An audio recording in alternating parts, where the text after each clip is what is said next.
फिर मैं ऐसा क्यों कह रही हूँ कि हिंदुओं की जनसंख्या हर जनरेशन यानी हर पीढ़ी पर 10 करोड़ कम होगी और मुसलमानों की जनसंख्या हर पीढ़ी पर 10 करोड़ बढ़ेगी।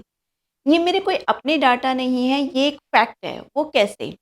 टोटल फर्टिलिटी रेट यानी कोई भी फीमेल अपनी लाइफ टाइम में यानी अपनी रिप्रोडक्टिव एज में कितने बच्चे पैदा करती है, उससे अनुमान लगाया जाता है कि जनसंख्या किस हिसाब से बढ़ेगी।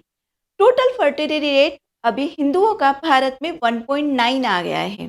1.9 का मतलब समझिए, कोई भी फीमेल अकेले बच्चे पैदा नहीं करती है, वो एक हस्बैंड के साथ, पति के साथ बच्चे पैदा करती है, यानी 2 लोग 1.9 बच्चे पैदा करेंगे। अब ये बड़ा अजीब-सा फिगर लगता है देखने में कि 2 लोग 1.9 कैसे कर सकते हैं? इसका इन जनरल मतलब होता है कि सोसाइटी में अगर 200 लोग हैं, तो वो 200 लोग, हिंदू लोग 190 बच्चे पैदा करेंगे, यानी 10 बच्चे अपनी अगली पीढ़ी को कम देके जाएँगे।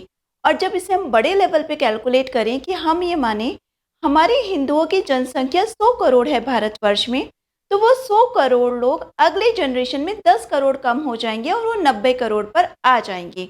तो ये फैक्ट है, ये कोई अपने आप एक काल्पनिक की गई कैलकुलेशन नहीं है, पहली बात। अब दूसरी बात करते हैं मुसलमानों की जनसंख्या की।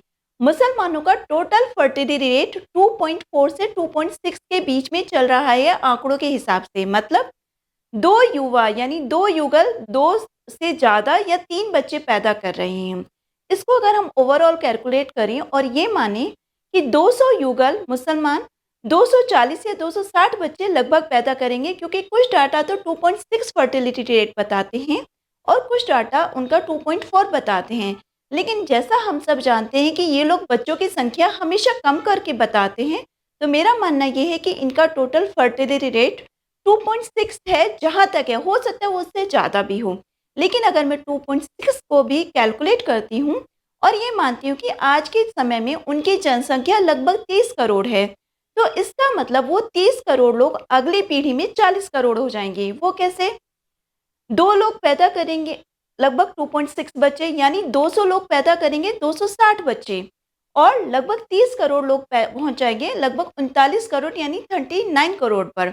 तो ये डाटा जो निकाला है मैंने कि 10 करोड़ लोग अगली जनसंख्या में हिंदुओं के कम हो जाएंगे और 10 करोड़ लोग मुसलमानों के अगली पीढ़ी में बढ़ जाएंगे। ये फैक्ट है, ये कोई काल्पनिक कैलकुलेशन नहीं है, ये फैक्ट के बेस पर निकाला गया है। इसका आप एक दूसरा मतलब भी निकाल सकते हैं कि अगली पीढ़ी में जितनी आपकी जनसंख्या कम होगी, उसके ही लगभग उनकी जनसंख्या बढ़ेगी। तो अगली पीढ़ी में आप क्या चाहते हैं?